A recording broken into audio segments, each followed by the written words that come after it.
بھائی یونیورسٹی میں اگر کوئی ایجوکیشن ہے، مس گیدرنگ ہے، آپ اپنا پڑھیں، آپ لڑکیوں کو نہ جھانکا تاکی کریں، آپ اپنا پڑھیں، آپ آرام سے گھر آ جائیں، اس میں کیا ہے؟ کوئی ضرورت کی بات چیت واقعی کرنی ہے تو کر سکتے ہیں، سسٹر کہہ کے آپ مجبوری میں کوئی بات کرنی ہو تو سسٹر وہ یہ نوٹس مجھ سے گم ہو گئے ہیں، آپ کے پاس اگر ہیں تو میں فوٹو کاپی کر لیتا ہوں، لیکن اگر میل سے ہو سکتا ہے تو فیمیل سے ضرورت نہیں ہے، لیکن اگر کوئی ضرورت کی بات ہے تو پھر ٹھیک ہے۔ واللہ یعلم المفسد من المصلح، اللہ جانتا ہے کس کے دل میں فساد ہے اور کس کے دل میں فساد نہیں، سمجھتے ہیں نا؟ میں نے تو کو ایجوکیشن میں یونیورسٹی میں پڑھنا اتنا آسان کر دیا ہے، ہم تو ٹینشن ہی ختم کر دی۔ علماء تو بیانات میں یہ کرتے ہیں نظر کی حفاظت کرو، کو ایجوکیشن میں کسی کو نہ دیکھو، کوئی اچھی لگ رہی ہے تو بہت گناہ مل رہا ہے آپ کو، یوں یوں یوں۔ میں کہتا ہوں جو اچھی لگ رہی ہے نکاح کا پیغام بھیج کے شادی کرو، بس اتنا آسان کر دیا نا، شادی ہو گئی، دوبارہ اچھی لگ رہی ہے اس سے بھی کر لو، پھر بھی ٹرک پوری نہیں ہوئی، اچھی لگ رہی ہے اس سے بھی کر لو، پھر بھی ٹرک پوری نہیں ہو رہی اور اچھی لگ رہی ہے اس سے بھی کر لو، پھر بھی ٹرک پوری نہیں ہوئی تو اس کا مطلب آپ کو خارش کی بیماری ہے۔ وہ ایک بادشاہ تھا نا، یہ ریکارڈ ہو رہا ہے، ایک بادشاہ نے نجومی سے کہا مجھے یہاں خارش ہو رہی ہے، نجومی نے کہا اس تاریخ کو جس کو یہاں خارش ہوتی ہے یہ اس کی علامت ہوتی ہے کہ آپ کو ایک نیا علاقہ آپ فتح کرنے والے ہیں۔ بادشاہ نے کہا مجھے ادھر بھی خارش ہو رہی ہے، نجومی نے زائچہ نکالا اور یہ بولا ہاں یہ اس کی علامت ہے، آپ کے ایک بیٹا پیدا ہونے والا ہے جو بڑا شہزادہ ہوگا۔ بادشاہ نے کہا مجھے ادھر بھی خارش ہو رہی ہے، نجومی نے پھر کتاب نکالی زائچے مائچے، بولا اب جو ہے نا ایک ملک کا بادشاہ آپ سے سلو کر لے گا۔ بادشاہ نے کہا ادھر بھی ہو رہی ہے، نجومی نے کہا آپ کو خارش کی بیماری ہے، کسی اچھے حکیم سے اس کا علاج۔ تو اگر 4 سے بھی خواہش پوری نہیں ہو رہی اس کا مطلب آپ 1 نمبر کے ٹھرکی ہیں، آپ کا دنیا میں کوئی بھی علاج نہیں ہو سکتا، سمجھ رہے ہو؟ تو جو اچھی لگے نکاح کا پیغام بھیج دو، وہ مان جائے ٹھیک ہے، نہیں مانے دفع کرو، اس پہ لعنت بھیجو، دوستیاں نہ لگاؤ، پھر پٹانے کے چکر میں نہ رہو۔ مسئلہ یہ ہوتا ہے کہ نکاح کا پیغام بھیجا نہیں، اس نے قبول کیا، پھر اس سے SMS بازیاں، پھر اس سے دوستیاں، اپنے آپ کو مطمئن کر لیتے ہیں یار ہم تو نکاح کے چکر میں کر رہے ہیں۔ بھائی نکاح کے چکر میں آپ اس سے دوستیاں کہاں لگا سکتے ہو، ہنسی مذاق کہاں کر سکتے ہو؟ یہ اتنا حلال حرام میں یہی تو فرق ہے نا۔ اچھی لگ رہی ہے پیغام بھیجو۔ ایک صاحب نے مجھے اپنا یونیورسٹی کا واقعہ بتایا، اس نے مجھے بتایا کہ میں پڑھتا تھا، مجھے ایک لڑکی اچھی لگنے لگی، تو یہ تھے بھی شریف، کبھی اس طرح کا کوئی لگی نہیں ان کو، بہت نیک شریف آدمی ہے، کہہ رہے ہیں مجھے اچھی لگنے لگی، میں بہت ٹینشن میں آ گیا کہ یار اب میرا بار بار دل کر رہا ہے اس سے بات کرنے کو، کہہ رہے اللہ کا خوف تھا اس کے دل میں، تو کہہ رہے میں نے اس کو ایک ڈائری دی اور کوئی ہوم ورک کے نام پہ نا، کوئی جیسے ہوتا ہے نا کہ ہوم ورک ہے تو یہ اس میں نے نوٹس لکھے، اس نے کہیں مانگے ہوں گے، میں نے اس کو دے دی، تو ڈائری میں نے سیدھے سیدھے لکھ دیا آپ سے میں شادی کرنا چاہتا ہوں۔ اس نے ہوم ورک مانگا ہوگا یا کیا مانگا ہوگا مجھے پورا واقعہ یاد نہیں، کہہ رہا میں نے سیدھا سیدھا لکھ دیا، اسائنمنٹ ہوتے ہیں نا تیار کر کے دے، کہہ رہے میں نے اس میں کچھ بھی نہیں لکھا، میں نے یہ لکھ دیا مجھے آپ سے شادی کرنے کا شوق ہے۔ سیدھی سیدھی 2 ٹوک بات۔ عزت دار آدمی کو 2 ٹوک بات سمجھ میں آتی ہے، 2 نمبر کو 2 نمبری ہی سمجھ میں آتی ہے، وہ خود 2 نمبر ہوتی۔ یہ لڑکی نے پڑھا تو اس کو تھوڑا سا غصہ آیا، اپنے گھر گئی، پھر اگلے دن مجھے خود اس نے بتایا، واپس آئی تو کہہ رہی، پھر اس نے بولا دیکھو اگر واقعی سیریس ہو شادی کرنے میں، کیونکہ لڑکے اس طرح پھنساتے ہیں، واقعی سیریس ہو تو میرے گھر اپنے والدین کو بھیج دو۔ اس نے کہا میرے ابا نہیں، اس نے کہا چلو اماں کو بھیج دو، ابا ہے ہی نہیں تو اماں کو بھیج دو، اگر واقعی سیریس ہو غور کر لیں گے۔ اس نے مجھے لڑکے نے خود سنایا، کہہ رہے ہم اپنی اماں کو لے کے پہنچ گئے، آج ماشاءاللہ ان کے بچے ہیں، کئی سال ہو گئے شادی کو، ہنسی خوشی زندگی گزر رہی ہے، سمجھ رہے ہو نا؟ تو دوبارہ پسند آتی تو بھی ڈائری میں لکھ کے، لیکن ان کو پسند ہی نہیں آئی، وہ اتنی پسند تھی کہ وہ اس کو کہہ رہے میں اسی میں مطمئن ہو گیا، ہنسی خوشی زندگی گزر رہی ہے، کہہ رہے مجھے اب پہلی دفعہ میں ہی پسند کی، جیسے ہر آدمی ایسا خوش قسمت ہوتا نہیں ہے، یہ ذہن میں رکھیں، کہیں آپ کو بھی پسند آئی آپ نے ڈائری میں لکھ کے دے دیا، اگلا رشتہ داروں کو لے کے پہنچ جائیں، ایسا ام للانسان ما تمنا، قرآن کہتا ہے ہر تمنا والی چیز تمہیں زندگی میں نہیں، ہو سکتا ہے پورا بک اسٹال آپ ڈائریوں کا خالی کر دو، ایک بھی لفٹ نہ کرائے آپ، لیکن طریقہ یہی ہے۔ طریقہ کیا ہے؟ یہی ہے، نکاح اللہ نے حلال کیا ہے، پیغام بھیجو، نہیں ہے اگر وہ کہہ دیتی بھائی مجھے نہیں کرنی آپ سے، ختم، دماغ ہٹاؤ وہاں سے. یہ جو عشق کے جذبات کہتے ہیں نا ختم نہیں ہو رہے, یہ اس لیے ختم نہیں ہوتے, آپ ختم کرنا چاہتے نہیں. چاہو تو ختم ہو جاتا ہے. آپ دماغ نہ اس کا کبھی دماغ میں جان کا تصور لاؤ, نہ اس کا نمبر رکھو, کوئی رسپانس نہیں, تو ختم ہو جائے گا تھوڑے دنوں میں. سمجھتے ہو؟ تو یہ بہترین حل ہے, اس سے فتنے سے بچو گے. حلال پہ آ جاؤ تو حرام سے بچ جاؤ گے. آپ کو تو بہت آفریں آتی ہوں گی. آپ اچھا شادی شدہ ہیں ماشاء اللہ.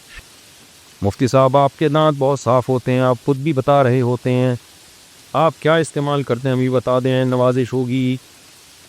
میرے دانت تو لوگ کہہ رہے ہوتے ہیں کہ دانت صاف ہیں, تو وہ بائی نیچر ہیں. ہمارے ابا کے دانت بڑے خاندانی تھے, لیکن دانتوں کے جو گڑبڑ ہے نا آج کل, جو 2-3 چیزیں لوگ کر رہے تھے, اس کی وجہ سے دانتوں کی واٹ لگ رہی ہے.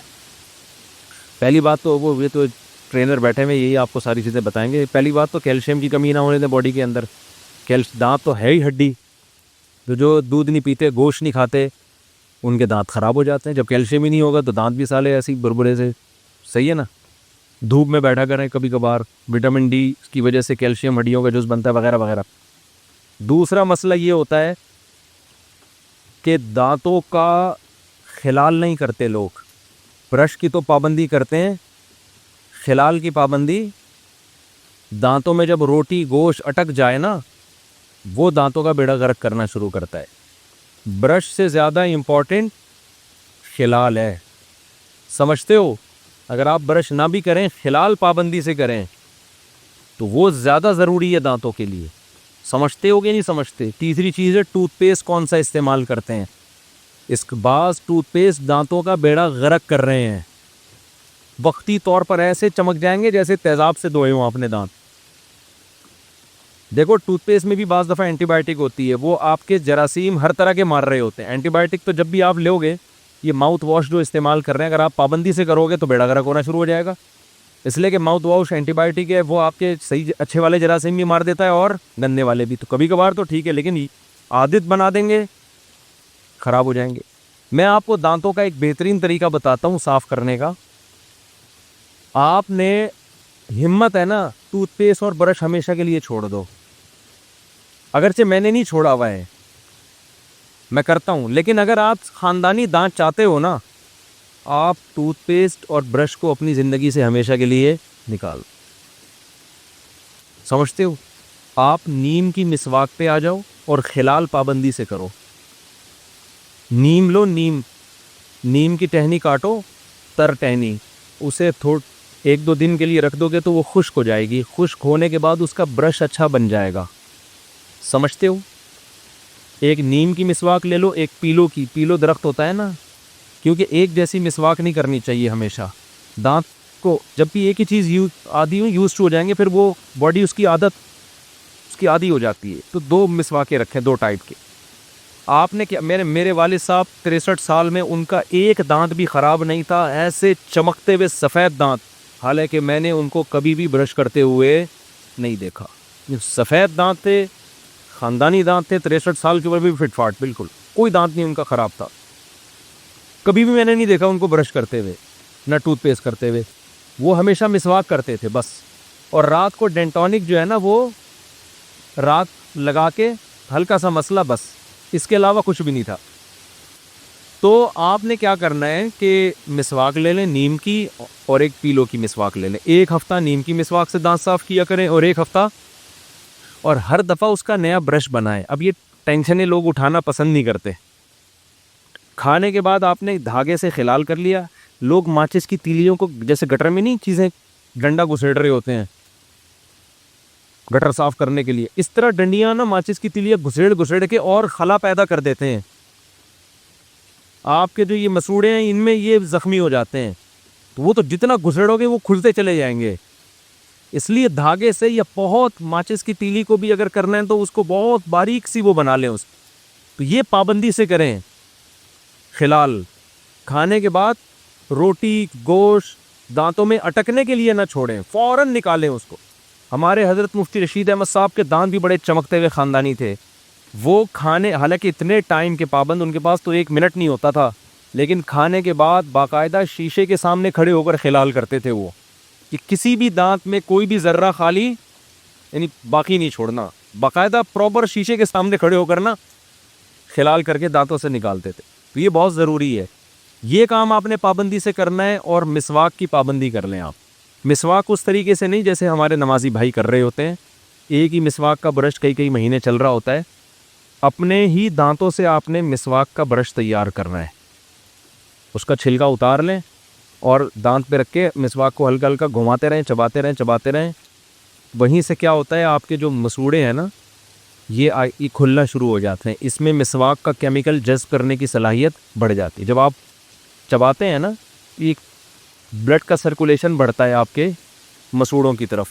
جب وہ بڑھتا ہے تو وہ کھلتے ہیں تو وہ مسواک کا کیمیکل جذب کرنے کی ان میں صلاحیت پیدا ہو جاتی ہے. یہ چیز برش میں نہیں ہے, سمجھ رہے ہو نا. تو پھر جب آپ مسواک کرتے ہیں اس کا کیمیکل جاتا ہے اندر, اور وہ خالص آرگینک کیمیکل ہے. وہ انسانوں کا بنا ہوا کیمیکل, اس کے کوئی سائیڈ افیکٹ نہیں ہے. آج جو ٹوتھ پیسٹ آپ استعمال کر رہے ہیں, کل ہو سکتا ہے میڈیکل سائنس تبدیل ہو جائے, بولے بھائی یہ نقصان ہے اس کا, یہ سائیڈ افیکٹ. سمجھ رہے ہو نا. کتنے ٹوتھ پیسٹ ایسے تھے ڈاکٹروں نے استعمال کروا کے وہ رجوع کر لیا. میں منہ سے نام بھی لے لوں لیکن وہ کمپنیاں پھر میرے کو بولیں گے تو ہمارے بیڑا غرق کر رہا ہے. کچھ ٹوتھ پیسٹ ویسے میں نام لے کے بتاؤں جو بڑے چل رہے ہیں اور بیڑا غرق کرنے میں ان کا بہت بڑا کردار ہے, لیکن میں نام نہیں لے سکتا, وہ پھر مسائل کھڑے ہو جاتے ہیں. جی یہ چھاؤں میں بھی نہیں بتاؤں گا میں, کتنے لوگوں کو چھاؤں میں لے کے جاؤں گا میں. تو نیم کی مسواک, پیلو کی مسواک سنت بھی ہے. تو آپ نے کیا کرنا ہے, چبانا ہے, ہر دفعہ اس کو چبانا ہے. اور چبا کے پھر جب وہ تیار ہو جائیں گے نا دانت, پھر آپ نے ایسے اوپر نیچے اس کے, یعنی نیچے سے اوپر لے کر گئے, اوپر والے دانتوں میں اوپر سے نیچے اچھی طرح اس کو تاکہ جھاگ بن جائے, صاف ہو جائے. بس اتنا کیا ہے, اس کو زبان پہ بھی ملے. حدیث میں آتا ہے نبی صلی اللہ علیہ وسلم حلق تک مسواک لے کے جاتے تھے, رگڑتے تھے اندر. منہ بھی صاف کرنا ہوتا ہے نا, یہ بھی زبان میں بھی جم جاتی ہے چیزیں. ہر طرح سے آپ یہ کام آپ اگر 5 نمازوں میں کر لیں تو نور للا نور, ورنہ کم سے کم 2 ٹائم تو کریں, سونے سے پہلے اور صبح ناشتے کے بعد. ناشتے سے پہلے کر لیں تو اور اچھا ہے, لیکن ناشتے کے بعد لازمی کریں, کیونکہ جتنا چپڑا ناشتہ ہوتا ہے نا, کیونکہ اس میں تو ہم آئلی چیزیں کھاتے ہیں, اور چپڑی ڈبل روٹی ہے, وہ سب پھنس رہی ہوتی ہیں دانتوں میں جا کے.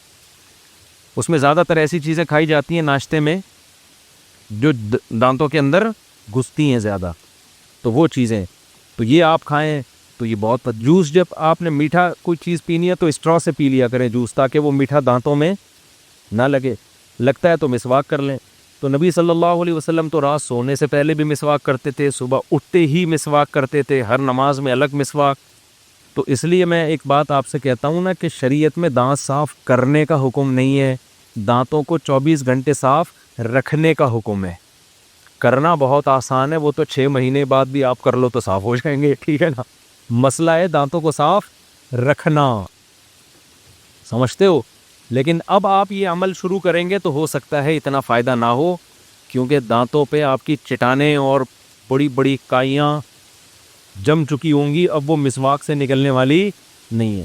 میرے ساتھ بھی ایسا ہوا ہے, میرے دانتوں کے پیچھے ایسی وہ چیزیں جم گئی تھیں, مجھے پتہ ہی نہیں تھا, پھر وہ ڈینٹسٹ سے نکلوائی ہم نے, تو پھر وہ مسواک سے نہیں ہوتی. اندر کا حصہ ہم صاف تو کرتے تھے لیکن وہ الگ طریقے سے, اس سے وہ پھر زیادہ صفائی ہو نہیں پا رہی تھی. تو اگر کوئی ایسی چیزیں چٹانیں جم گئی ہیں نا, تو وہ پھر ڈینٹسٹ سے جو صفائی کروا لیں ایک دفعہ, وہ ایسی چیزیں نکلیں گی آپ خود حیران ہوں گے. آپ سمجھو کہ دانت نکل رہے ہیں اندر سے, حالانکہ وہ دانت نہیں ہوں گے, وہ میل جم کے پتھر کی شکل میں چٹانیں بن گیا ہوگا. ایک دفعہ کسی ماہر ڈینٹسٹ سے طبیعت سے دانت صاف کروا لیں, اس کے بعد پھر یہ والا طریقہ اختیار کریں. ٹوتھ پیسٹ اور برش کو رکھیں سائڈ پہ, ہر کھانے کے بعد خلال کر لیا, اور 1 ہفتہ نیم کی مسواک, 1 ہفتہ. حیا جو ہے نا ایسی چیز نہیں ہے جس کو لیبارٹری میں ایکسپلین کیا جائے گا یا کوئی سائنسدان اس کو بتائے گا. حیا کا تعلق کس سے ہے؟ عرف سے. بعض لوگ یہ بھی کہتے ہیں گاؤں دیہاتوں میں تو مردوں کی طرح بیٹھتی ہیں, بھئی ہم وہاں بھی مشورہ دیتے ہیں کہ ایسے بیٹھیں جیسے خواتین شہروں میں بائکوں میں بیٹھتی ہیں. اس میں حیا زیادہ ہے, حیا کا عنصر, اور جہاں بھی حیا کا عنصر زیادہ ہوگا شریعت عورت کی حیا کو پسند کرتی ہے, اپریشیٹ کرتی ہے. کوئی بھی کام جو حیا کے خلاف ہوگا شریعت اس کی حوصلہ افزائی نہیں کرتی. اب یہ حیا کے مطابق ایسے بیٹھنا ہے یا ایسے بیٹھنا, یہ تو آپ کا اگر ذوق صحیح ہے، آپ خود حیا پر ہیں ابھی، تو آپ کی نیچر خود فیصلہ کرے گی کہ بھئی خواتین کے لیے دونوں پاؤں ایک طرف کر کے بیٹھنا، اس میں حیا کا عنصر زیادہ ہے۔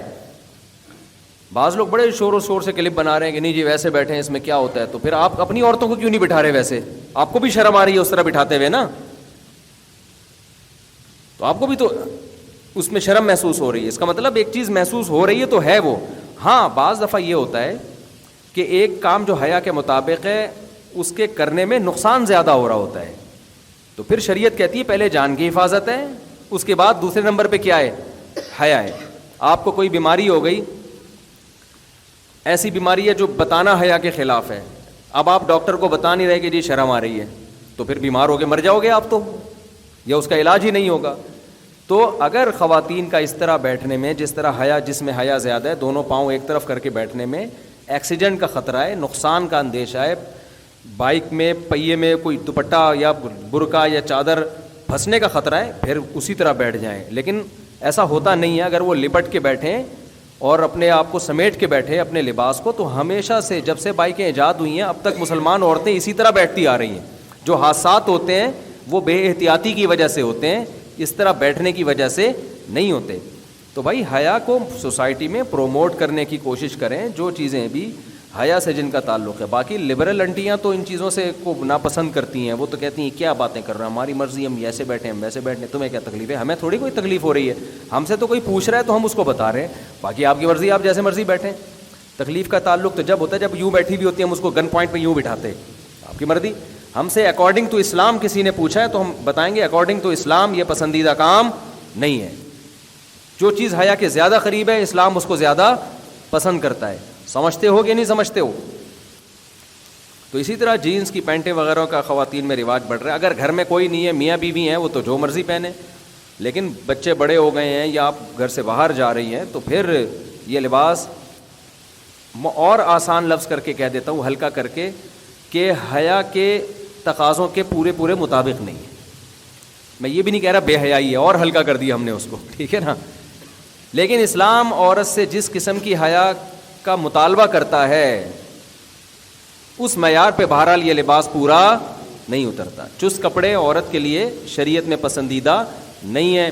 رسول اللہ صلی اللہ علیہ وسلم نے فرمایا کہ صنفانی لم ارہما، دو میری امت میں گروہ ایسے ہیں جن کو میں نے نہیں دیکھا، لا یجدن ریح الجنہ وان ریحها لیوجد من مسیرۃ کذا وکذا، وہ جنت کی خوشبو بھی نہیں پائیں گے وہ دو فریق، ایک تو ظالم حکمران اور دوسرا آپ نے فرمایا کاسیاتن عاریاتن، وہ عورتیں جو لباس پہنی ہوئی ہوں گی اس کے باوجود اللہ کے ہاں برہنہ شمار ہوں گی، بے لباس شمار ہوں گی۔ کیوں بھائی؟ لباس جب پہنی ہوئی ہے تو بے لباس کیوں بھائی؟ اس لیے کہ وہ لباس ہونا نہ ہونا برابر ہوگا۔ تو علماء نے دو شرطیں بیان کی ہیں کہ دو چیزیں اگر لباس میں ہیں تو وہ ایسا ہی ہے جیسے بے لباس۔ ایک چست اتنا ہو کہ جسم کے اعضاء کا ابھار پورا واضح نظر آتا ہو، اتنا ٹائٹ، اور ایک اتنا باریک ہو کہ اسکن نظر آتی ہو، کھال نظر آتی ہو۔ تو یہ جو ٹائٹس پہن رہی ہیں لڑکیاں، خواتین پہن رہی ہیں، اس سے تو پورے جسم کا، اس کو تو فیشن بنا دیا جی۔ تو عورت کا لباس ڈھیلا ڈھالا ہونا چاہیے۔ تو اب آخرت پر اگر ایمان ہے تو بات سمجھ میں آئے گی، آخرت کو آپ نہیں مانتے تو بھائی آپ جیسا مرضی، جب آپ کا عقیدہ ہی نہیں ہے کہ آخرت میں ہمیں جواب دینا ہے اپنے لباس کے بارے میں، تو جو مرضی پہن لو پھر آپ۔ یہ تو ان لوگوں کے لیے باتیں ہیں جو اللہ اس کے رسول پر ایمان رکھتے ہیں، آخرت پر ایمان رکھتے ہیں۔ ہمیں اپنے اعمال کا حساب دینا ہے تو ہمیں لباس میں ان پابندیوں کو اختیار کرنا پڑے گا جو پابندیاں اللہ اس کے رسول نے لگائی ہیں۔ اب دیکھو مرد کے لیے ہمیں گرمی لگ رہی ہوتی ہے، بعض دفعہ انسان کو قمیض پہننے میں بھی گرمی لگ رہی ہوتی ہے، لیکن اللہ نے پابندی لگا دی، مرد بھائی ناف سے لے کے گھٹنے تک اس جگہ کو چھپانا پڑے گا آپ کو۔ یہ اللہ میاں نے پابندی لگائی نا۔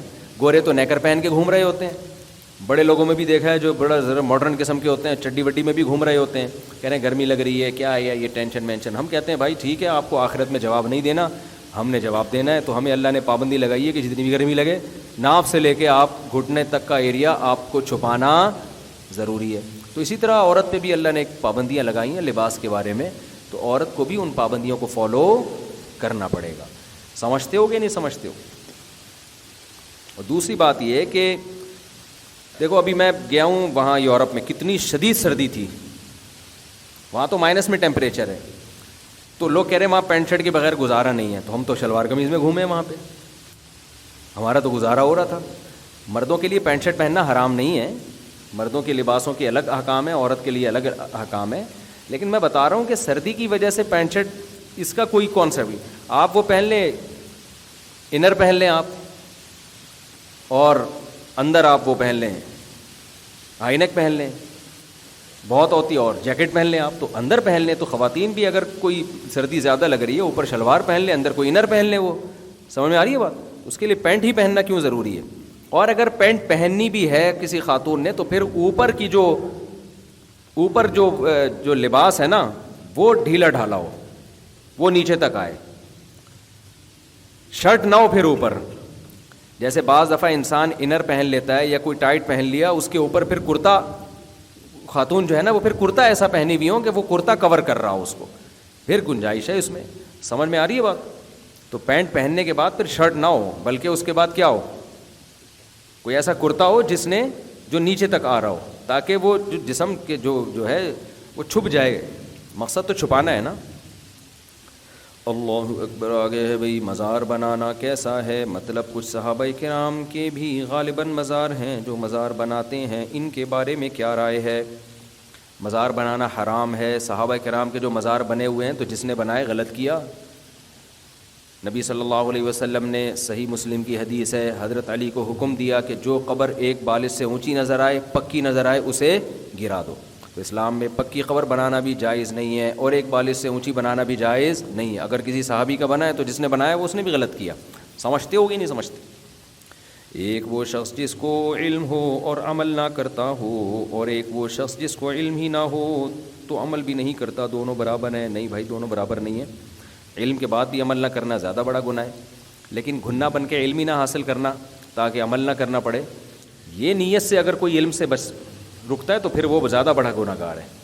ایک تو ہے کہ بیچارے کو معلومات کے ذرائع نہیں تھے، علم ہی نہ ہوا، اس لیے ناسمجھی میں برائی کرتا رہا۔ ایک ہے جان بوجھ کر علم حاصل کرنے کی کوشش کرتا ہی نہیں ہے، تو یہ وہ زیادہ بڑا گناہ گار ہے۔ کیا آن لائن قرآن پڑھانا اور اس کی اجرت لینا جائز ہے؟ جی ہاں، قرآن ٹیچنگ کی اجرت لے سکتے ہیں۔ بعض لوگ اس کو بھی ناجائز کہتے ہیں۔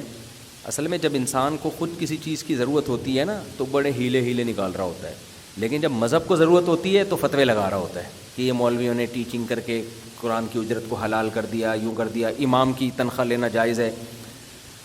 جن لوگوں نے کہا نا امام کی تنخواہ لینا جائز نہیں ہے، وہ 4 امام بھی ایسے نہیں پیدا کر سکے جو بغیر تنخواہ کے نماز پڑھا رہے، اس سے نمازیں ضائع ہونا شروع ہو گئی۔ تو 7ویں صدی ہجری میں یہ علماء نے فتویٰ دیا تھا کہ بھئی اب لوگوں میں دین کا وہ جذبہ نہیں رہا ہے، اب اگر امام پراپر سیلری لے کے نہیں پڑھائے گا نا تو کوئی ذمہ داری پوری نہیں کرے گا، اور آہستہ آہستہ مسجدیں بند ہونا، امامت ختم ہونا شروع ہو جائے گی۔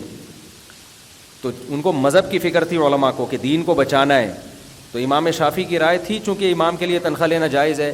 امام ابو حنیفہ کے نزدیک نہ تعلیم قرآن کی اجرت لینا جائز ہے، نہ امام کے لیے تنخواہ لینا جائز ہے، لیکن فقہ حنفی میں بھی فتویٰ پھر امام شافعی کے قول پہ دیا گیا کہ بھائی اسلام کو بچانے کے لیے امام شافعی کے قول کا سہارا لینا پڑے گا، ورنہ اسلام ہی ختم ہو جائے گا۔ تو امام حنیفہ کا قول جس دور میں تھا اس دور میں لوگ میں دین کا جذبہ بہت زیادہ تھا۔ اب لوگ بڑی بڑی باتیں تو کرتے ہیں کہ نہیں جی وہ ہمیں دے دو نا امامت، ہم کریں گے، میں بغیر تنخواہ کے پڑھاؤں گا، میرا اپنا بزنس ہے۔ تو 4 دن پڑھائے گا، 5ویں دن مارکیٹ سے شارٹ ہو جائے گا۔ یہ ہمیں تو تجربہ ہوا نا، لوگ بڑی بڑی باتیں کر رہے ہوتے ہیں، آپ ایسا ایکچولی یوں ہم کر لیں گے، یوں کر لیں بھائی، پھر جب بھکاری بن کے مانگتے رہو بیٹھ کے، لوگ ایسے کر رہے ہوتے ہیں۔ ہمیں بھی کچھ لوگوں نے آفر کی آپ یہ کام شروع کریں، میں نے کہا ہمارے پاس پیسے تو ہے نہیں، کہہ رہے پیسے ہم کر لیں گے، پہلے 2 بھائی لا کے آپ پہلے ایڈوانس میں دے دو، اس کے بعد ہم شروع کریں گے۔ کہہ رہے ہیں ایڈوانس میں نہیں، آپ کریں تو صحیح، بھائی کرنے کے بعد نہیں آئے تو کیا ہم کشکول لے کے بھاگیں گے؟ کیا بھکاری بنیں گے؟ ابھی میں نے گائے خریدی ہے نا، اپنے گھر کے لیے خریدی، بزنس کے لیے نہیں خریدی میں نے۔ گائے کا دودھ نکل رہا ہے 14 کلو، اب ہمارے گھر کی ریکوائرمنٹ سے وہ زیادہ ہے، باقی دودھ کا کیا کریں؟ اب ظاہر ہے گائے کا روزانہ چارے کا بھی خرچہ، اور گائے پالنے کے لیے ایک ملازم بھی پالنا پڑتا ہے آپ کو، اس کی اپنی تنخواہ۔ تو میں نے کیلکولیٹ کیا، میں نے کہا تو بہت مہنگا پڑ رہا ہے، تو اس کا حل یہی ہے کہ جو دودھ بچ جائے وہ کیا کرو، بیچ دو بھائی. تو کسٹمر محلے والے آ گئے, 1 کلو ہمیں چاہیے, 1 کلو ہمیں چاہیے. ہم نے کہا ٹھیک ہے ایڈوانس پیسے دے دیں آپ. میں بڑا میں اللہ کا شکر ہے کنجوس نہیں ہوں. میرے دوست احباب سے آپ پوچھ لو, وہ کہیں گے میرے بارے میں انشاءاللہ شہادت دیں گے, اللہ نے چاہا تو, بڑی بات نہیں. وہ کہیں گے یہ بندہ کنجوس نہیں ہے. الحمدللہ معاملات میں میں بہت لچڑ ہوں, معاملات, کیونکہ ہم نے تجربے کر کے دیکھ لیے. یا تو فری پھوکٹ میں 2 دن تو ہم نے بانٹ دیا فری پھوکٹ میں. 2 دن جو گائے کا دودھ نکلا نا خوب دبا کے بانٹا ہے, یہ لے بھائی تو بھی پی لے, لے بھائی. اب تیسرے دن اب بانٹنا شروع کر دیں تو پھر ہم خود بینک میں رکھے ہوئے ہوں گے کسی دن. اتنا پاؤں پھیلاؤ نا جتنا افورڈ کر سکتے ہو. تو گائے خریدی ہے نا, زکوٰۃ میں تھوڑی ملی ہے ہمیں کوئی. تو گائے جب دودھ دے گی تو گائے کا چارہ کبھی کھا کے دیکھو, پتہ چلے گا ایک فیملی کے بجائے جتنا گائے اکیلے کھاتی ہے. پھر ملازم کو بھی تنخواہ دینی ہے. تو ہم نے کہا بزنس کی نیت نہیں ہے, جو ریٹ مارکیٹ میں دودھ کا چل رہا ہے اسی ریٹ پہ ہم کیا کر دیں گے. تو اب بعض لوگ آئے, کمیٹی والے بھی, فلانے بھی, ڈمکانے بھی. تو ٹھیک ہے جی مفتی صاحب 1 کلو ہمارا بھی اپنے خادم کو بول دیں 1 کلو ہمارے یہاں پہنچا دیں. میں نے کہا پہنچا دے گا, پیسے بھی دے دیں آپ. انہوں نے کہا دے دیں گے. میں نے کہا بھائی پیسے پہلے, کیونکہ پاکستان ہم ٹینشن سے بچنا ہے. ہم نے ٹینشن, مہینہ ختم ہو گیا پیسے مانگتے پھر رہے ہیں, فون کر رہے ہیں, بھائی اگلا فون نہیں اٹھا رہا ہمارا, تو پھر اور بھی غم ہے زمانے میں محبت کے سوا. تو پاکستان میں تو اصول یہ ہے کہ بھائی ایڈوانس پیسے پکڑو, اس کے بعد پھر دودھ پہنچانا. پھر میں نے کہا اگر گائے نے دودھ دینا بند کر دیا نا تو ہم آپ کے پیسے واپس کر دیں گے. یہ آسان ہے حل. پیسے نکلوانا, ٹینشن, فون کرو, یہ نہیں ہوتا بھائی ہم سے. تو میں نے اس خادم کو بول دیا 1 قطرہ بھی بغیر ایڈوانس پیسوں کے کسی کو دینے کی اجازت نہیں ہے. باقی جو صدقہ کرنا ہوگا وہ ہم اپنی مرضی سے کریں گے نا, وہ آپ کے مشورے تھوڑی کریں گے. جو صدقہ کرنا ہوگا وہ تو میں خود اپنی مرضی سے کروں گا نا, کس کو دینا ہے. آپ تو کسٹمر ہو نا. میں نے ایک واقعہ سنایا تھا, آپ کو یاد ہوگا, ایک دفعہ بیان میں, 3-4 سال پہلے کی بات ہے. سعودی عرب میں بڑے کرائسس تھے. تو ہمارے ایک دوست ہیں, وہ سعودیہ میں ہی پیدا ہوئے. تو انہوں نے سوچا کہ میں ہیں اصل بائے بان پاکستانی. تو انہوں نے کہا کہ چلو یار ہم ڈیفینس میں اپنا ایک ہوٹل کھول لیتے ہیں. سعودی عرب میں ذرا حالات بزنس صحیح نہیں ہو رہا, تو ہم ڈیفینس میں کھول لیتے ہیں. تو انہوں نے مجھ سے بھی مشورہ کیا. میں نے کہا بھائی مجھے تو بزنس کا نہیں پتہ یہاں پہ, آپ جو بھی ان کا ہوٹل ہے سعودی عرب میں. تو انہوں نے کیا کیا, یہاں کسی کو ایڈوانس میں پیسے دے دیے ہوٹل بنانے کے نا سارا. اور مجھے بتا رہے تھے کہ میں نے پیسے ایڈوانس میں اس لیے دیے کہ سعودی عرب میں کسی کو ایڈوانس میں دو نا تو وہ آپ کا کام پہلے کرتا ہے. سعودی عرب میں آج کسی نے ویڈیو بھیجی کہ سعودی عرب میں حکومت نے اعلان کیا 3 گھنٹے لائٹ نہیں ہوگی. تو لائٹ بند کرنے کے لیے جب گورنمنٹ کے لوگ آئے ہیں, کہ الیکٹرک تو نہیں ہوگا وہاں پہ, ایس الیکٹرک کہہ لیں آپ, سعودی الیکٹرک کہہ لیں.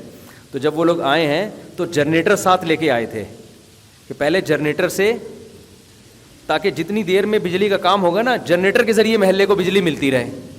نہیں یہ بات سمجھ میں, تاکہ بجلی جائے نہیں. حالانکہ احتیاطاً اعلان بھی کر دیا تھا کہ پھر بھی بجلی دے رہے ہیں. تو وہ کہتے ہیں ہم نے تو وہاں سعودیہ میں دیکھا تھا بھائی اگر آپ کسی کمپنی کو, ٹھیکیدار کو ایڈوانس میں پیسے دے تو آپ کا کام پہلے. تو کہہ رہے میں نے ڈیفینس میں کسی آدمی کو ایڈوانس میں پیسے دے دیے ہیں لیکن وہ میرا کام ڈیلے کر رہا ہے. سمجھ میں آئی بات. تو میرے ذہن میں اس وقت ایک خیال آیا تھا, لیکن میں نے ان کو بتایا نہیں. میں نے کہا بیچارے پریشان ہو جائیں گے. اب میں نے ان کو بتا دیا. وہ اب آئے تھے نا, تو کہہ رہے تھے میرا کام ڈیلے کر رہا ہے, میرا کام دیر سے کر رہا ہے, دوسروں کا پہلے کر رہا ہے, حالانکہ پیسے میں نے پہلے دیے ہیں. تو مجھے اندر سے بہت بعض دفعہ ہنسی آتی ہے جو میں زبان سے ظاہر نہیں کرتا, کہ یہ بیچارے اس خوش فہمی میں ہیں کہ آپ کا کام دیر سے کرے گا. یہ کتنے بیوقوف آدمی ہے بیچارہ. او بھائی تم نے جب پیسے دے دیے تو تمہارا کام گیا تیل لینے, کام اس کا باپ بھی نہیں کرے گا. اب یہ خوش فہمی میں ہے کہ میرا کام ہے بھائی دیر سے کرے گا. پاکستان ہے بھائی, آپ کیسی باتیں کر رہے ہو یار. تم پیسے دے رہے ہو, سارے دے دیے تم نے, اور تم کہہ رہے ہو دیر سے کرے گا. ان کو اس پر اشکال ہو رہا ہے کہ جلدی کیوں نہیں کر رہا, میرا تو سب سے پہلے. اور ہمیں اس پر اشکال ہو رہا ہے کہ دیر سے بھی کرنے کی اب کیا ضرورت ہے یار اس کو. کیسے کیسے لوگ ہیں دنیا میں معصوم یار. لیکن میں نے یہ بات ان سے کہی نہیں تھی کہ ایسے نہ گھبرا جائیں بیچارے. اب وہ 4-5 سال بعد میری پرسوں ان سے ملاقات ہوئی, چائے شائے پی. میں نے کہا وہ آپ نے جو پیسے دیے تھے, کہہ رہے ہیں وہ تو بندہ ہی غائب ہے, ڈیلے تو دور کی بات, پیسے لے کے بھاگ گیا. تو میں نے کہا وہ بھاگ گیا, کیا ہو گیا, وہ بھاگ گیا. وہ امام مہدی آئیں گے تو نکلوا سکتے ہیں, اس کے بغیر کوئی بھی نہیں نکالے گا. اور امام مہدی بھی جب نکالیں گے جب باقی, وہ تو بڑے بڑے کرائسس ہیں نا, وہ تو پہلے ان کو پورا کریں گے, آپ کے پیسے کیا ہیں. تو امام مہدی کے آنے پہ بھی امید نہیں ہے کہ آپ کو مل جائیں گے وہ پیسے. تو یہ ہے حساب کتاب. تو یہاں میرے بھائی جب بھی دودھ لینا ہے یا انڈے لینے ہیں, نا ہم انڈے بیچتے ہیں, انڈے تو کھا جاتے ہیں, لیکن دودھ تو ضرورت سے بہت زیادہ پیدا ہو رہا ہے نا. ابھی تو اگر آبادی اور ڈبل ہو گئی تو پھر نہیں ہے. تو میں نے پہلے کہہ دیا, اور یہ آپ لوگ کو بھی بتا رہا ہوں کہ معاملات میں بالکل گڑبڑ نہیں کرو. اب آج کل بہت معاملات خراب ہیں. اپنے ٹائم کو, اپنے دماغ کو بچاؤ. اب مفتی طارق مسعود صاحب جناب بیان کے لیے جا رہے ہیں اور دودھ فون کر رہے ہیں, بھائی جان آپ کے پیسے نہیں پہنچے ابھی تک, بھائی جان خدا کا واسطہ دے دو یار, چارہ لے کر آنا ہے. اچھا لگے گا؟ تو اور بھی زمانے میں غم ہے بھائی, پیسے پکڑا دو. تو یہ ہے. بہت سے لوگوں نے کہا تھا ہمیں دودھ چاہیے, لیکن 4 آدمیوں کے پیسے آئے ہیں تو 4 کلو دودھ جو ہے نا, خادم کو میں نے کہا ان لوگوں کے گھر پہنچا دینا. کتنی ہنسی خوشی زندگی گزر رہی ہے. دیکھو اگر میں نے یہ ایڈوانس میں پیسے نہ لیے ہوتے نا تو میں ایسے ہنس ہنس کے یہ واقعہ نہیں سنا رہا ہوتا. میں سنا رہا ہوتا, اب مجھے ٹینشن کہ 4 کلو گیا, کل 8 کلو جائے گا, پتہ نہیں پیسے آئیں گے کہ نہیں آئیں گے. یہ حساب کتاب. ہمارے ایک دوست نا ٹیوشن پڑھاتے, انگلش پڑھاتے تھے وہ, 7,000 فیس تھی ان کی. یہ بات ہوگی 2008 یا 9 میں. تو جو اچھا ان کے گھر میں پانی, وہ پیٹ ویٹ ان کا خراب رہتا تو پانی خریدتے تھے وہ, اچھا والا پانی, نیسلے کا یا ایکوافینا وغیرہ خریدتے تھے. اب کیا ہے کہ جو اسٹوڈنٹ آتے نا وہ پانی بہت پیتے تھے, تو انہوں نے کیا کیا, وہ پڑھانا چھوڑ دیا, ان کو نکال دیا. میں ایک دن گیا, میں نے کہا یار تم نے ٹیوشن پڑھانا چھوڑ دیا. کہہ رہے ہیں کم بخت 7,000 فیس دے رہے ہیں, 8,000 کا پانی پی رہے ہیں میرے گھر سے آ کے. کہہ رہے فیس 7,000 دے رہے ہیں, پانی کتنے کا پی رہے ہیں؟ کہہ رہے 8,000 کا تو پانی پی جاتے ہیں. اب کہہ رہے میں پانی سے منع بھی نہیں کر سکتا کہ یار پانی تو ایسی چیز نہیں ہے نا کہ منع کرے انسان. تو معاملات میں نا انسان بہت اسٹریس میں جاتا ہے, ڈپریشن میں جاتا ہے. اور معاملات میں نہ دوسرے کا کھاؤ اور نہ اپنے آپ کو ایسا بناؤ کہ دوسرا آپ کو چونا لگا کے چلا جائے, دوسرا آپ کے کھائے. دونوں طرف سے ریلیکس رہو, کسی کے کھاؤ بھی نہیں. گھر والوں کے ساتھ جو شادی شدہ لوگ ہیں نا, وہ اپنا معاملہ اپنی بیوی کے ساتھ ایسا رکھیں, بیگم یہ تمہارے بیسک خرچے ہیں, یہ میرے ذمے ہیں, یہ میں نے پورے کرنے ہیں چاہے کچھ بھی ہو. تو دوسرے کا کھا نہیں رہا نا, اپنی ذمہ داری پوری کر رہا ہے. اور بیگم کو کہاں سے کتنا ملا, کیا ملا, ابا سے کتنا ملا, بھائی نے کتنا دیا, اس کی جیب پہ نظر بولو مت. یہ خاندانی ہونے کی علامت. یہ تمہارا ہیڈیک ہے, تم میں کہاں سے ملا. ہوتا یہ ہے کہ عورت بھی یہ چھپا رہی ہوتی ہے اپنے احساسے, اپنے میاں سے. اس کو پتہ ہے مانگ لے گا, یہ مانگ لے گا, یہ خرچہ کم کر دے گا. جب اس کو پتہ چلے گا نا کہ اچھا تمہیں تو چمونی آپا بھی اس دن اتنے پیسے دے کے گئی تھیں اور تمہیں تو فلانی بھی دے کے گئی تھی, تو اس کا مطلب پھر یہ گوشت تو اب اپنے خرچے پہ خریدو نا. یہ بھی لچڑ ہونے کی علامت. خاندانی بننا چاہتے ہو, بیگم تمہارے پاس کروڑوں ہیں, اربوں ہیں, کہاں سے کیا آ رہا ہے, یہ تمہارا ہیڈیک ہے. ہم اپنی ذمہ داری کیا کریں گے پوری. پھر بیگم خاندانی ہوگی تو وہ خود آپ کا خیال کرے گی, وہ خود آپ کو گفٹ دے گی. بھائی مجھے اتنے پیسے مل رہے ہیں تو میں کبھی بھائی کو گفٹ دیتی ہوں, بہن کو, تو آج یہ گفٹ, یہ گھڑی سونے کی کس کے لیے, یہ آپ کے لیے. پھر اچھا بھی لگتا ہے, محبت بھی.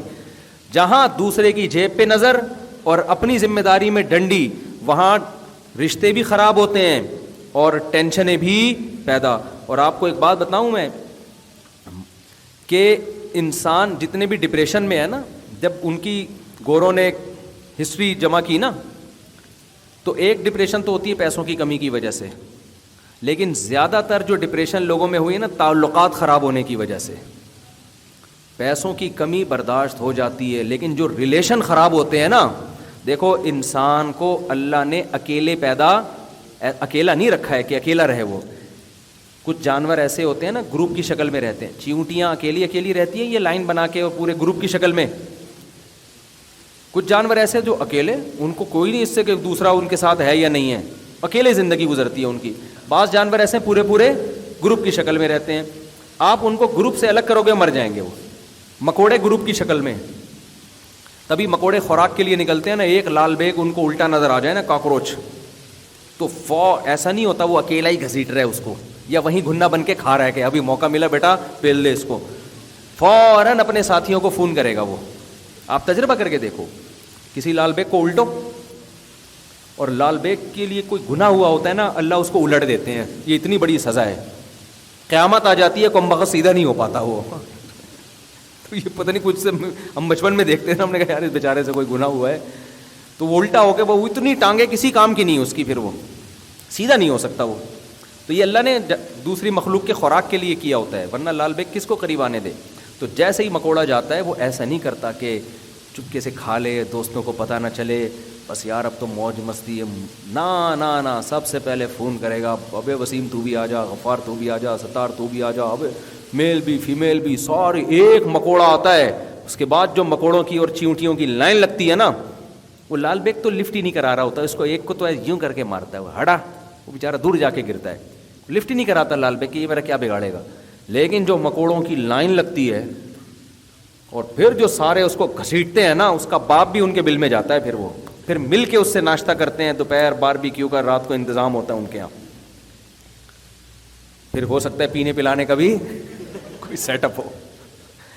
ایک گروپ ہے, اگر ایک مکوڑے کو بھی آپ تجربہ کر کے دیکھیں, ہٹا دیں نا, کہیں الگ کر دیں, مر جائے گا وہ. تو نیچر چینج نہیں ہوتی. انسان کو اللہ نے ریلیشن دیے ہیں, فجعلہ نسبا و صہرا. قرآن کہتا ہے نا, نسب والا خاندان بھی, سسرال والا خاندان بھی. اگر ان ریلیشن میں دراڑ پیدا ہو گئی نا, نفرتیں, اتنی ڈپریشن میں جاتا ہے نا انسان, آپ کی سوچ سے بھی زیادہ. غیر مسلموں میں جو خودکشیوں کی سب سے بڑی وجہ ہے نا, ان کا ریلیشن کا ختم ہونا. تنہائی ہے نا, تنہائی کاٹتی ہے. پیسہ ہے, سب کچھ ہے, محبت نہیں ہے نا, کوئی محبت کرنے والا ہی نہیں ہے ان سے. کتوں سے محبت ملتی ہے تو وہ ذرا دل بہلا لیتے ہیں ان سے, ورنہ محبت مارکیٹ سے کیا ہو گئی ہے, شارٹ. محبت ختم ہو گئی ہے. محبت صرف اب گرل فرینڈ بوائے فرینڈ کی رہ گئی ہے, وہ شہوت پوری کرنے کی حد تک. وہ بھی جب زحمت کی ڈیزائر پوری ہو گئی تو وہ بھی ختم. تو بھائی اوپر کا تعلق ہوتا ہے.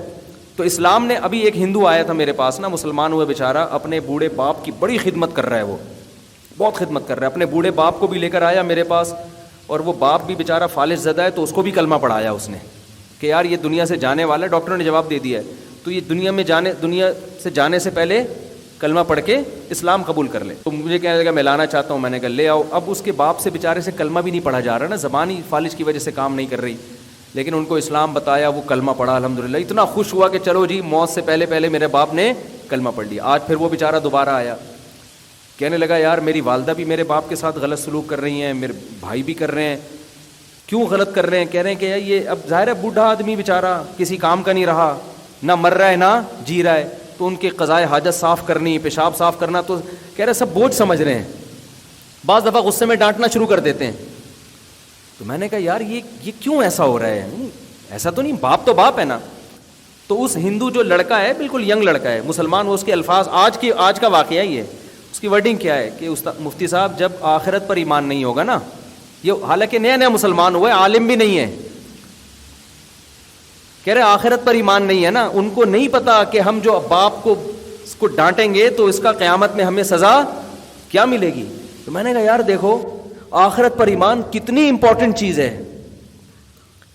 یہ لڑکا بھی مسلمان ہوا, یہ اپنے اس باپ کی اسلام کی بھی فکر کر رہا ہے, اس کی قضائے حاجت بھی صاف کر رہا ہے, گھر والوں کے تانے بھی سن رہا ہے. لیکن اس کو پتا ہے کہ بھائی ابا کو میں نے اس حال میں اکیلا چھوڑ دیا تو قیامت کے دن میری خیر نہیں ہے. تو ریلیشن اللہ کے تصور کے بغیر بنتا ہی نہیں ہے, ورنہ نچوڑو, جب کسی کام کا نہیں ہے تو جان چھڑاؤ. یار یہ کیا مصیبت پال لی ہم نے. کتنے واقعات ایسے ہیں, بعض میں نہیں کہتا سب غیر مسلم ایسے ہوتے ہیں, لیکن بہت سے ایسے واقعات ہیں کہ بوڑھے بڈھی جو ہے نا بستر پہ لگے ہوئے ہیں, 8 سال ہو گئے, 9 سال ہو گئے, اولاد نے تنگ آ کے مار دیا ان کو جان سے. آپ دیکھو, سرچ کرو نیٹ پہ, آپ کو مل جائے گا. جان سے مار دیا کہ یار کسی طرح جان چھڑاؤ, اب یہ کسی کام کے نہیں رہے. تو یہ ہوتا ہے جب ریلیشن میں دنیا پرستی آ جاتی ہے نا میرے بھائی, تو عورت کہتی ہے شوہر جب تک کما کے دے رہا ہے ٹھیک ہے, جب کمانا ختم کیا اس سے کس کمبخت سے جان چھڑاؤ. کتنے بڈھے یہاں آتے ہیں روتے ہوئے کہ ہماری بیگم نے نا ہمیں ساری زندگی نچوڑ لیا, اب ہم کسی کام کے بھی نہیں ہیں, اب بیٹوں کے ساتھ مل کے ہمیں ستاتی ہے. اور بعض دفعہ مرد یہ کام اپنی عورت کے ساتھ کر رہا ہوتا ہے, بیوی کے ساتھ کر رہا ہوتا ہے, اسے کوئی بیماری ہو گئی, کوئی مسئلہ ہو گیا. جو آخرت کا خوف رکھنے والے ہیں, ایسے بھی لوگ ہم نے دیکھے, یار بیوی 10 سال سے فالج میں, جوان بیوی کو فالج ہو گیا, شوہر وفا کر رہا ہے اس کے ساتھ, 10 سال بیوی کی بیڈ پہ خدمت کر رہا ہے وہ, یہ ہم نے دیکھا ہے. کیوں بھائی؟ اس کو پتا ہے یار وفا کا تقاضا کیا ہے. گرل فرینڈ تو چھوڑ دیتا ہے آدمی, بیوی کو تھوڑی ایسے چھوڑتا ہے. بھائی اب یہ فالج ہے یا اپاہج ہے یا لکوا ہے یا جو بھی, اب یہ کس کی ٹینشن ہے؟ مرد کہتا ہے جو غیرت مند ہوگا میری ٹینشن ہے, ابھی ہے, دعائیں کروا رہا ہے اس کے لیے. لیکن جب شہوت پرستی والا ریلیشن ہوتا ہے نا بھائی, تو غیر مسلموں میں آج کل ریلیشن مارکیٹ سے کیا ہو رہے ہیں, شارٹ ہو رہے ہیں. ہو سکتا ہے کسی غیر مسلم کو میری بات پہ غصہ ہے, میرے خلاف کلپ بنا دے, لیکن میں اس غیر مسلم کو دعوت دوں گا, تم آؤ مسلمانوں کی سوسائٹی میں بھی آؤ, اور پھر اپنی سوسائٹی کو دیکھو, تمہیں بہت زیادہ فرق نظر آئے گا. میں نہیں کہہ رہے سارے مسلمان اچھے ہوتے ہیں, سارے غیر مسلم خراب ہوتے ہیں, بات میجورٹی کو دیکھا جاتا ہے. تو آخرت کا خوف ہے. ہمیں پتہ ہے بھائی ہم اپنے باپ کو گھر سے نہیں نکال سکتے, ہم اس کو جھڑک بھی نہیں سکتے. اب بوڑھے آدمی ہے, وہ ظاہر ہے فالج ہے, وہ اس نے بستر پہ ہی قضائے حاجت کر دی, بستر پہ یہ کر دیا, تو بیوی کو غصہ آ رہا ہے, نہیں ڈانٹ سکتے بھائی, وہ تو پیشنٹ ہے, اس کا تو آپ نے کیئر کرنی ہے. اچھا یہی چیز جب پروفیشنل بیسس پہ ہوتی ہے تو بڑے اچھے اخلاق ہو جاتے ہیں. یعنی ہسپتال میں نرس کا رویہ بڑا اچھا ہوگا, کیونکہ وہ اس کو بھائی تنخواہ اس بات کی ملتی ہے. تو لوگ اس سے بڑے متاثر ہوتے ہیں کہ ان کی نرسیں اتنی تمیز سے. بھائی وہ تو اس کا جو وہ تو پروفیشن ہے نا, یعنی وہ تو اس کا پیشہ ہے, تو پیشے میں تو سبھی اچھے ہو جاتے ہیں. بغیر پیشے کے صرف اللہ دیکھ رہا ہے, کوئی جج کرنے والا نہیں ہے. پھر آپ اچھا سلوک کرو اس کو. جیسے حدیث میں آتا ہے کہ دائیں ہاتھ سے صدقہ کیا, بائیں کو پتہ بھی نہیں چلا, یہ صرف اللہ کے خوف سے ہی ہوگا اور اللہ ہی کو خوش کرنے کے لیے ہوگا. تو ریلیشن اللہ کے تصور کے بغیر, اسلام کے بغیر ریلیشن صحیح معنوں میں وجود میں آنا بڑا مشکل ہے میرے بھائی. مسلمان ٹھیک ہے 4 شادیاں کی باتیں بھی کرتے بھی ہیں, لیکن جو صحیح مذہب کو فالو کرے گا نا, وہ گرل فرینڈ نہیں بنائے گا. پھر وہ بھی اس کی بیوی کو پتہ ہوگا کہ یہ بیویاں ہی ہیں, اس کے علاوہ کوئی نہیں ہے. اور جو مذہب کو فالو نہیں کرتے, کتنے آپ دیکھیں حالات جا کے لبرل لوگوں کے یہاں خراب ہو گئے. شوہر کو بیوی پہ اعتماد نہیں ہے, عورت کو شوہر پہ اعتماد نہیں. تو ایسے اچھی بات کی ہے کہ یورپ میں جو مسائل ہیں نا وہ اتنے ڈینجرس ہیں کہ میں اور آپ اس کا تصور بھی نہیں. ہمارے ہاں مسائل کیا آتے ہیں, ساس بہو کی لڑائیاں ہو رہی ہیں, مفتی صاحب میں پریشان ہوں, میری اماں میری بیوی پہ ظلم کر رہی ہے, میری بیوی میری اماں کی نہیں مانتی, یہ فلانا, میری بیوی میری خدمت نہیں کرتی, بیوی کہہ رہی ہے مجھے صحیح طرح خرچہ نہیں دیتا. یہ پھڈے چل رہے ہیں. وہاں کے پھڈے یہ نہیں ہے میرے بھائی, یہ غریب لوگوں کے, نیچ گھٹیا قسم کے, ہم جیسی پست قوموں کے. وہاں یہ ہوتا ہے کہ پتہ نہیں رات کہاں تھی, سمجھ رہے, اور عورت کو یہ ہوتا ہے پتہ نہیں کہاں رنگ رلیاں منا رہا ہے بھائی, 3 دن سے گھر نہیں آیا, اللہ خیر کرے. سمجھ میں آ رہی ہے بات, ریلیشن گئے تیل لے نہیں آیا. تو اور اب یہ بھی ہمارے یہاں بھی یہی آتا جا رہا ہے آہستہ آہستہ. اتنے کیسز تو اب آنا شروع ہو گئے ہیں, اتنے کیسز کہ اب چھوڑو, برائی کا تذکرہ بھی برائی ہوتی ہے, اس سے برائی پھیلتی ہے. تو ریلیشن جو ہے نا, ریلیشن اس کو سب سے زیادہ فوکس کیا کرو میرے بھائی, اور یہ مذہب کے بغیر ممکن نہیں ہے. اللہ کا خوف جب تک نہیں ہوگا رشتے نہیں نبھاتا, اور پھر محبتیں بھی نہیں ملتی انسان کو. اگر آپ 1 نمبر چلو گے نا دنیا میں, اس کا بڑا فائدہ پتہ ہے کیا ہوگا, آپ کو دوست 1 نمبر ملیں گے. نیک بننے کا سب سے بڑا فائدہ پتہ ہے کیا ہوتا ہے, انسان کو دوست کیسے ملتے ہیں نیک. دیکھو ہم نہیں دعویٰ کرتے, میں کبھی بھی دعویٰ نہیں کرتا کہ میں نیک ہوں, نہ میں یہ کہتا ہوں کہ میں برا ہوں. ایک دن میں نے بڑی تواضع کی, میں نے کہا میں کب کہتا ہوں میں نیک آدمی ہوں, میں کب کہتا ہوں میں بہت اچھا ہوں. ایک آدمی اتنا بدگمان ہوا, کہہ رہے یار جب آپ اچھا ہی نہیں ہے تو پھر کیوں بیان کرنے بیٹھ گئے یہاں پہ, یار ہم تو آپ کو اچھا سمجھ کے سن رہے تھے. میں نے کہا بھائی میں نے یہ کہا ہے کہ میں نیک نہیں ہوں, میں نے یہ تو نہیں کہا کہ میں برا ہوں. میں نے کہا میں نے کبھی دعویٰ نہیں کیا, اب میں اچھا ہوں برا ہوں اللہ جانے, آپ کو اس سے کیا کرنا ہے بھائی. دعویٰ نہیں کرتا تو دعویٰ تو کرنا بھی نہیں چاہیے نا. تو لیکن اتنی بات ہے, چونکہ ٹوٹی پھوٹی کچھ گیٹ اپ اللہ نے نیک وہ لوگوں والا دے دیا, اور 2 نمبری الحمدللہ مجھے نہیں یاد پڑتا میں نے کبھی کسی کے ساتھ کی ہو, تو اس کا بڑا فائدہ کیا, ہمیں دوست کیا مل گئے, خاندانی. اب میں جو کتنے واقعات آپ کو سنا رہا ہوں نا, کہ پیسے دے کے مارکیٹ سے بندہ شارٹ, لیکن جب آپ 1 نمبر رہتے ہو تو پھر آپ کو دوست, اب ایسے دوست ہمارے پاس ہیں کہ 1 روپیہ کیا کروڑوں روپے بھی ہم ان کو دے سکتے ہیں, اور حساب بھی نہیں لیتا میں. ایسے لوگ بھی ہیں, ایسے خاندانی لوگ ملے ہمیں کہ یار یہ پیسے آپ رکھو, جہاں لگانے لگاؤ, حساب بھی نہیں چاہیے ہمیں, ہمارے پاس, کیونکہ ہمیں پتہ ہے کہ بندہ کہیں نہیں جانے والا. تو جب آدمی 1 نمبر طریقے سے چلتا ہے نا, دوسرے کو آپ پر اعتماد آتا ہے, اور پھر آپ کے ارد گرد 1 نمبر لوگ اکٹھے ہونا شروع ہو جائے. اور آپ اگر چونے لگانے والا, اس کے ادھر سے گھسیٹا ادھر سے گھسیٹا, تو پھر آپ کی قسمت میں ریلیشن بھی ایسی ہی ملتی ہے آپ کو. وہ ادھر رشتے جب کرنے جاتے ہیں جھوٹ بول کے شادیاں کر رہے ہوتے ہیں نا, تو جھوٹ بول کے آپ شادی کر رہے ہو, آپ سے جھوٹ تو جھوٹ پہ کہانیاں چل رہی ہوتی ہیں, اور پھر ساری زندگی جھوٹ ہی بولنے پر زندگی گزر جاتی ہے. سچ بولو گے شادی دیر سے ہوگی, ہوگی کیا, خاندانی ہوگی, ہوگی خاندانی. اچھا میرے بھائی, عیسائی لڑکی سے شادی کا کیا حکم ہے؟ کیا عیسائی اہل کتاب ان سے شادی کے بارے میں کیا حکم ہے؟ اللہ میاں نے ہمیں یہودی اور عیسائی عورتوں سے شادی کی اجازت دی ہے. دو شرطیں ہیں کہ یہودی ہو, عیسائی ہو. کیا مطلب؟ بائبل کو اللہ کا کلام مانتی ہو, چرچ جاتی ہو, یعنی مذہب ملحد نہ ہو, ایتھیس نہ ہو. کیونکہ آج کل بہت سے عیسائی ویسے اپنے آپ کو عیسائی کہتے ہیں, لیکن جب آپ گہرائی میں جاؤ گے تو عیسائیت کو مانتے نہیں ہیں.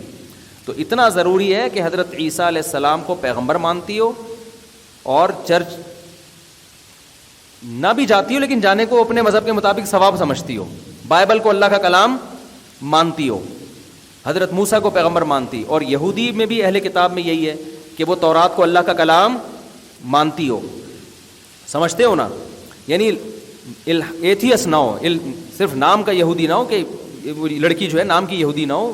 جیسے آج بہت سے مسلمان نام کے مسلمان ہیں لیکن ان کو اس سے کوئی غرض نہیں, حج کیا ہوتا ہے, عمرہ کیا ہوتا ہے, وہ کہتے ہیں بھائی ہم نہیں مانتے خدا ہے, لیکن آئی ڈی کارڈ میں مسلم لکھا ہوا ہوگا انہوں نے.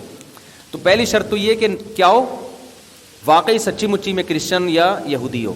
دوسری شرط یہ ہے, اچھا یہ تو نکاح کے منعقد ہونے کے لیے شرط ہے, تو اس کے لیے ایک ہی شرط ہے کہ واقعی عیسائی ہو یا واقعی یہودی ہو, تو پھر نکاح ہو جائے گا اس سے.